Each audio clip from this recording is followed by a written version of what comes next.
Seguimos avanzando, carcinoma de células renales. Un tema muy de moda en el MIR en los últimos años y del que están cayendo muchísimas preguntas.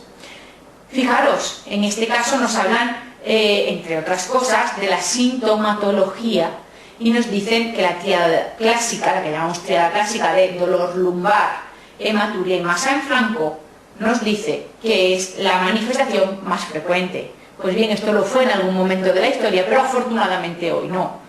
Y digo afortunadamente porque esto significa que es una enfermedad ya muy avanzada. Lo normal, ya sabéis, es que el cáncer renal sea asintomático, porque hoy lo más frecuente es que se detecte por casualidad en una prueba de imagen realizada por cualquier otra causa.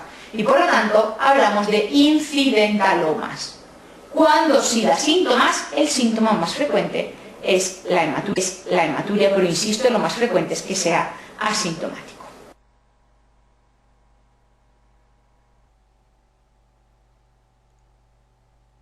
Además, este carcinoma renal puede asociarse con mucha frecuencia a insuficiencia renal crónica adquirida y diálisis, y esto tiene especial importancia, por ejemplo, en el seguimiento de los riñones nativos después de un trasplante renal. Recordemos que el trasplante renal es heterotópico, es decir, se pone en un lugar diferente al de los riñones de origen, normalmente en fosa ilíaca derecha o izquierda si en la derecha fuera imposible por cualquier otra causa, y los suyos siguen ahí.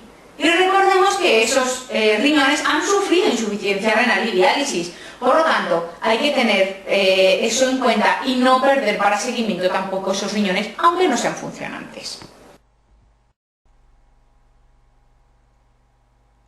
Un cuadro muy importante y preguntado también con una cierta frecuencia en el MIR, porque digamos que es muy bonito teóricamente, que es el síndrome de Stauffer. Son elevación de los niveles de ciertas enzimas hepáticas debido a los efectos hepatotóxicos del tumor. No se deben a metástasis, etcétera, etcétera, simplemente a los efectos hepatotóxicos del tumor. Recordad que el cáncer renal es llamado el tumor del internista, porque puede presentar cualquier tipo de efecto o de síndrome paraneoplásico que se os ocurra. ¿Puede dar hipertensión? Sí. ¿Puede dar hipotensión? Sí. ¿Puede dar anemia? Sí. ¿Puede dar poliglobulia? Sí. ¿Puede dar hipocalcemia? Sí. ¿Puede dar hipercalcemia? Sí. Cualquier efecto paraneoplásico y por lo tanto tumor del internista.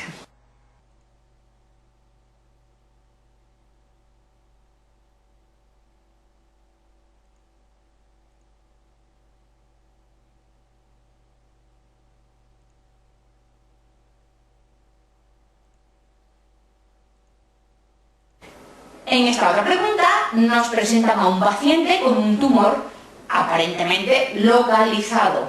Bien, en caso del tumor renal, los únicos tratamientos de los que disponemos son los quirúrgicos. Este tratamiento quirúrgico será radical o parcial en función del tamaño del tumor y de otras entidades. Por ejemplo, ¿cuándo haremos una nefrectomía parcial? Como hemos dicho, dependiendo del tamaño, cuando tengamos un tumor menor de 4 centímetros, pero también cuando el paciente sea monorreno o cuando el paciente presente una enfermedad renal de base que haga que quitarle un riñón nos aboque a un tratamiento con diálisis, o cuando tengamos una presentación bilateral o multifocal del tumor, porque eso nos dejaría con anefria. Son los 4 criterios de nefrectomía parcial. Para el resto, el gold estándar, nefrectomía radical. En este caso nos habla de un tumor de 6 centímetros, por lo tanto, nefrectomía radical.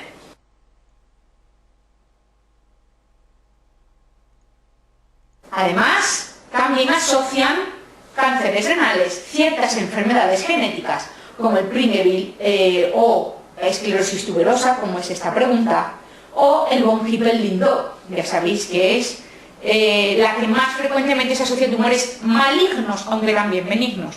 En cambio, la esclerosis tuberosa o Prineville se suele asociar más a tumores benignos, entre ellos el angiomiolipoma. Además, los pacientes con esclerosis tuberosa tienen una tendencia mayor a tenerlos de forma bilateral, a que estos sean más grandes, etc. Como sabéis, el angiomiolipoma es un tumor benigno derivado de las células grasas y, por tanto, que se observa con una densidad grasa muy importante tanto en ecografía como en TAC, y que no suele dar problemas salvo que produzca sangrado retroperitoneal.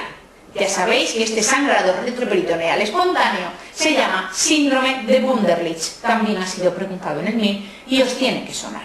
¿Cómo voy a tratar este angiomiolipoma? En condiciones normales no tengo que hacer nada, es un tumor benigno, seguimiento y punto. ¿Qué pasa si me da problemas? ¿Qué problemas me puede dar? Ya lo hemos dicho, sangrado retroperitoneal o dolor. Si es muy grande, por distensión, por compresión, etc. En ese caso, puedo hacer dos cosas, o bien quitarlo, o bien hacer una embolización de ese tumor.